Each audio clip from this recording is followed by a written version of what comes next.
મહાપુરુષોએ ખૂબ મજાની વાત કરી છે કે કદાચ આ દેશનો, આ સમાજનો, આ હિન્દુસ્તાનનો પુરુષ પોતાનો માર્ગ ભૂલશે તો ચાલશે, હજી ચાલશે, આ સમાજ એને ચલાવી લેશે, પણ આ દેશની વિરાંગના, આ દેશની સ્ત્રી કદી જો એની મર્યાદા ચૂકી તો કદાચ હિન્દુસ્તાનનો નકશો છે ને એ પણ ભૂસાઈ જશે. એટલે દીકરીઓ માટે મારે ખાસ કહેવું છે કે બેટા, તમે થોડા ઘણા પૈસા ગુમાવો છો તો તમે કંઈ નથી ગુમાવ્યું, તમે થોડું ઘણું સ્વાસ્થ્ય ગુમાવો છો તો તમે થોડુંક એવું કંઈક ગુમાવ્યું છે, પણ જ્યારે બેટા તમે દીકરીઓ તમે તમારું ચરિત્ર ગુમાવો છો ત્યારે યાદ રાખજો કે તમે સર્વસ્વ ગુમાવ્યું છે. 2-3 નારી શક્તિની મારે વાતો કરવી છે કે એવી કઈ નારી શક્તિ કે જેના જીવનની અંદર અખૂટ એણે સંઘર્ષ કર્યો છે, તેમ છતાંય તે આપણી સમક્ષ આજે હસતા મુખે અને ખૂબ સારી એવી સત્તા લઈને ઊભી છે. સૌથી પહેલી વાત કે આજે દેશના 15મા રાષ્ટ્રપતિ તરીકે ચૂંટાઈને આવેલા દ્રૌપદી મુર્મુજી, એની મારે વાત કરવી છે કે સૌથી પહેલા એવા વ્યક્તિ કે જે રાજ્યપાલ તરીકે, ઝારખંડના રાજ્યપાલ તરીકે પણ 6 વર્ષ હતા, આદિવાસી સમાજના મહિલા હતા, અને એ પછી રાષ્ટ્રપતિ તરીકે પણ જ્યારે એ આવ્યા, પોખાયા, નરેન્દ્ર મોદી સાહેબે જ્યારે નામ ડિક્લેર કર્યું ત્યારે આપણે ચહેરો જોઈને એવું લાગ્યું હતું કે આ બેન છે શું કરી શકશે, પણ એને ક્યારેય પાછળનું એનું હિસ્ટ્રી છે એ ક્યારેય જાણવાની પ્રયત્ન કર્યો ખરા? આવો પધારો. એની મારે વાત કરવી છે કે ત્યારે એના પિતાજી સરપંચ હતા અને જ્યારે એણે નોકરીની શરૂઆત કરી ત્યારે એક ક્લર્ક તરીકે નોકરીની શરૂઆત કરી હતી. એમના ખૂબ નાની ઉંમરની અંદર લગ્ન થયા અને ખૂબ નાની જ ઉંમરમાં પતિનું મૃત્યુ થયું અને 3 સંતાનોની અસ્થિ છે એને પોતે કાંધ આપી હતી. અત્યારે માત્ર એક દીકરી છે એની સાથે પોતે રહે છે અને એનાથી વિશેષ મારે વાત કરવી છે કે ત્યારે તેમ છતાંય તે એ સ્ત્રી એક પણ જાતના ડિપ્રેશનની અંદર નથી જતી અને એ સ્ત્રી આજે હસતા મુખે દેશના નિર્માણના રાષ્ટ્રપતિ તરીકે ખૂબ મજાના કામ કરી રહી છે. ક્યાંક આપણે આપણા જીવનની અંદર આવી મુશ્કેલીઓનો સામનો કરવો પડે તો દ્રૌપદી મુર્મુજી શીખવે છે કે જીવનની અંદર ક્યારે હારવું નહીં, ક્યારે થાકવું નહીં, ક્યારે ડિપ્રેશનમાં ન જવું. એના પછીની બીજી એવી સ્ત્રી કે એનું નામ કદાચ તમને ખબર હશે અને ન ખબર હોય તો હું અંતે કહીશ, એવી સ્ત્રી કે જે એવા ગામની અંદર, મહારાષ્ટ્રના એવા ગામની અંદર જન્મે છે કે જ્યાં લાઇટ પણ નથી, જે ગામની અંદર રસ્તા પણ નથી, અને એ દીકરી થોડીક મોટી થાય એટલે હજી તો 12 વર્ષની હોય અને ત્યાં એના પિતાશ્રી છે હવાલદાર હોય પોતે, અને તેમ છતાં તે એ સમાજની, દલિત સમાજની દીકરીઓના નાનપણથી લગ્ન કરવામાં આવે. એ દીકરીના લગ્ન કરી નાખ્યા અને સસરાને ત્યાં 6 મહિના રહી, પણ એ દીકરીને સસરાને ત્યાં એટલી બધી હેરાન કરવામાં આવે, વ્યવસ્થિત જમવા ન આપે, વ્યવસ્થિત તૈયાર પણ નહીં થવાનું, વ્યવસ્થિત કપડાં પણ નહીં પહેરવાના. 6 મહિના પછી એના પિતાશ્રી ત્યાં જાય છે અને જુએ છે કે મારી દીકરીની આવી હાલત, આ રસતી રમતી ખેલતી આ મારી દીકરી અચાનક કેમ આવી થઈ ગઈ? ત્યારે એ દીકરીને કહે છે કે બેટા, એક ક્ષણ પણ તારે અહીંયા નથી રહેવું, તારે ખરેખર ભણવું હતું, અને મેં સમાજે એવું કહ્યું કે દીકરીને ભણાવાય નહીં, અને એના માટે મેં તને ત્યાંથી ભણવામાંથી ઉઠાડી લીધી અને માત્ર 2-5 ધોરણ ભણાવી અને મેં તને સાસરે પરણાવી દીધી. એ દીકરી હવાલદાર, એના જે પિતાશ્રી મહાદેવભાઈ હોય, એ દીકરીને લઈ આવે છે અને દીકરીને લઈ આવ્યા પછી દીકરીને કહે છે કે બેટા, તારે ભણવું હોય તો તને છૂટ છે, તું ભણી શકે. હજી તો એ શાળા જીવનની શરૂઆત કરે તે સમાજ આખો એવું કે દીકરી તો ખોટી હતી, પણ બાપ તરીકે જ્યારે તમે એને સાસરેથી પાછી લઈ આવ્યા છો ત્યારે તમે પણ ખોટા છો, તમારે પણ એનો સાથ ન દેવાય. આવી કન્ડિશનની અંદર એ 15-17 વર્ષની દીકરી છે એ એવું વિચારે છે કે મારે મરી જવું જોઈએ, મારે જીવવું ન જોઈએ. એ આત્મહત્યા કરવાનો પ્રયત્ન કરે છે. એ દીકરી ઝેરી દવા છે એ ઘટઘટાવે છે, તેમ છતાં તે કદાચ ભગવાનના ભાગ્ય હશે કે દીકરી બચી જાય છે. સૌ એની ખબર પૂછવા આવે છે ત્યારે અમુક લોકો એને એવું કહે છે કે બેટા, કદાચ તારે મૃત્યુ થયું હોત તો આખો સમાજ એવું કહેત કે મહાદેવની દીકરીએ જ કદાચ કંઈક ખોટું કામ કર્યું હોય કે જેના લીધે મરવા માટે તૈયાર થઈ ગઈ છે, તારે આમ મરવું ન જોઈએ. ત્યારે ખરેખર એને દિલને એમ થાય છે કે મરી તો એક દિવસ જવાનું જ છે, તો એવું કંઈક કામ કરીને જઈએ કે આ દુનિયા મને યાદ રાખે. એ પિતાશ્રીની અને માતાશ્રીની મદદથી મુંબઈની અંદર પોતે રોજગાર માટે જાય છે. ત્યાં એક હોઝિયરી કંપનીની અંદર કામ કરવાની શરૂઆત કરે છે. રોજના 2 રૂપિયા, મહિનાના 60 રૂપિયાની સાથે શરૂઆત કરે છે.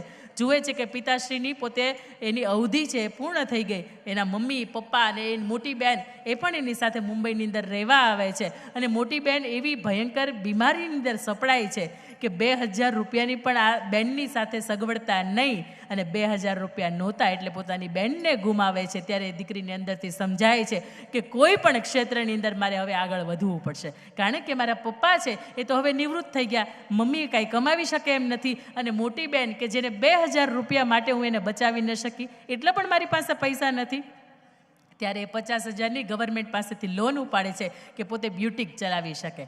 પણ એ સાથે સાથે જુએ છે કે ઘણા એવા રોજગાર નથી, જેમને જે બેરોજગારો યુવાનો છે એમના માટે પણ એ સંગઠન બનાવે છે, અને સંગઠન બનાવ્યા પછી એ ખૂબ લોકોને રોજગાર અપાવે છે, ખૂબ ગવર્મેન્ટના સ્કીમ હોય એની અંદર પણ પોતે કામ કરે છે. એક પ્લોટની એની પાસે માહિતી આવે છે કે પ્લોટ વાંધાની અંદર પડ્યો હોય, એ પ્લોટમાંથી પોતે એ જે ક્લેરિકલ વર્ક કરીને, કાયદાકીય વર્ક કરીને એ પ્લોટ છે એ છૂટો કરાવે છે. એ દીકરી એમાંથી એક મોટી બિલ્ડર બને છે મુંબઈની અંદર. એ દીકરીને મારવાની સોપારી પણ મળે છે, કારણ કે પુરુષ પ્રધાન સમાજ એવું વિચારે કે દીકરી તરીકે, એક સ્ત્રી તરીકે ક્યારે તમે બિલ્ડરની લાઇનની અંદર જઈ ન શકો.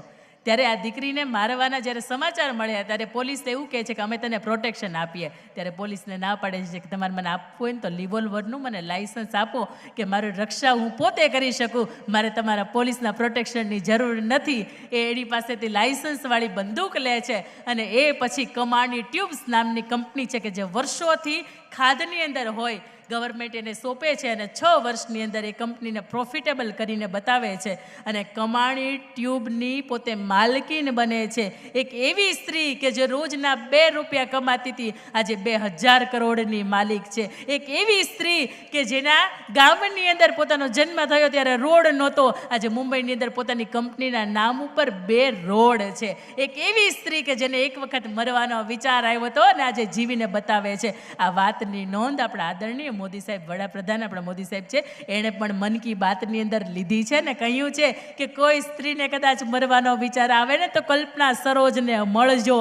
અને 2011ની અંદર એ સ્ત્રીને રાજ્યપાલના હાથેથી એમને પદ્મશ્રી એવોર્ડ અપાય છે. સાહેબ, આવું સ્ત્રી તરીકેનું જીવન હોય ને તો કોઈ યાદ કરે, તો કોઈ સમાજ યાદ કરે કે નહીં આ સ્ત્રી જીવીને ગઈ. અને એના પછી 34 વર્ષીય અરુણિમા સિન્હા, એક એવી ઘટના બને છે કે એ એક વખત દિલ્હીથી લખનૌ ટ્રેનની અંદર જતી હોય, પોતાની બેગ લઈને જતી હોય, બેગની અંદર માત્ર 2 જોડી કપડાં હોય, પણ અમુક ગુંડાના જે ટોળા છે એને ખબર પડે કે આ દીકરીની પાસે કંઈક હશે, એટલે એની બેગ છે એ ખેંચી લે છે, દીકરીને ચાલુ ટ્રેનની અંદર ધક્કો મારી દે છે. અડધી રાત્રે દીકરીનો ડાબો પગ કપાઈ જાય છે, એને તાત્કાલિક સવાર થાય છે. દીકરી આખી રાત લડે છે, પોતાના શરીરની સાથે જજુમે છે, ક્યારેક બેહોશ થઈ જાય છે. એ દીકરી એની ઇન્ટરવ્યૂની અંદર એવું કહે છે કે હું 7 વખત એ રાતની અંદર બેભાન થઈ છું ને ફરીથી 7 વખત હું ભાનમાં આવી છું, અને આખરે સવાર પડે છે, મારા પરિવારને ખબર પડે છે, મને ડૉક્ટર હોસ્પિટલમાં પહોંચાડે છે, અને 3 મહિના સુધી હું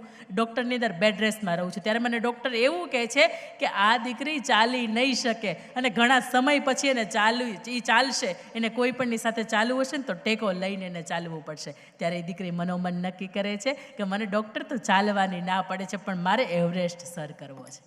બચેન્દ્રી પાલ કે જે પહેલી વખત એવરેસ્ટનું શિખર છે એ સર કર્યું તો 8,848 મીટર ઊંચું, અને ત્યારે દીકરી માનસિક રીતે તૈયાર થાય છે કે કોઈ પણ સંજોગોની અંદર હું એવરેસ્ટ સર કરીશ. 2011ની અંદર આ એક પગ ગુમાવે છે. એ કેટલોય દીકરીએ સંઘર્ષ કર્યો છે કે મેં 2013ની અંદર એ દીકરી 8,848 મીટર ઉપર એવરેસ્ટ છે એ ચડે છે, અને એક પગની પોતે એક પણ હાજરી પણ નથી હોતી. અને આ દીકરીને પણ 34 વર્ષની ઉંમરે એને પદ્મશ્રી એવોર્ડથી સન્માનિત કરવામાં આવે છે. ત્યારે સ્ત્રી તરીકેનું જીવન કંઈક આવું હોય. જ્યારે મરવાનો, હારવાનો, થાકવાનો વિચાર આવે ને ત્યારે આવી 2-5 સ્ત્રીઓના ફોટા એક સામે રાખજો. અને બીજા એના પછી કે જ્યારે હમણાં ફેબ્રુઆરીની અંદર 6ઠી વખત બજેટ રજૂ કરવાના છે એવા નિર્મલા સીતારામ ફાઇનાન્સ મિનિસ્ટર છે ને, એ પહેલાં દેશના સૌથી પહેલાં કદાચ એમ કહેવાય કે હાફ ડ્યુટીના ડિફેન્સ મિનિસ્ટર હતા તો ઇન્દિરા ગાંધી હતા, અને એ પછી ફૂલ ટાઈમ કોઈ ડિફેન્સ મિનિસ્ટર તરીકે કોઈને પદવી મળી હોય 2019 સુધીમાં તો એ નિર્મલા સીતારામને હતી. એ પછીથી એ ફિનાન્સ મિનિસ્ટરની અંદર આવ્યા અને દેશનું 6ઠી વખત બજેટ રજૂ કરે છે.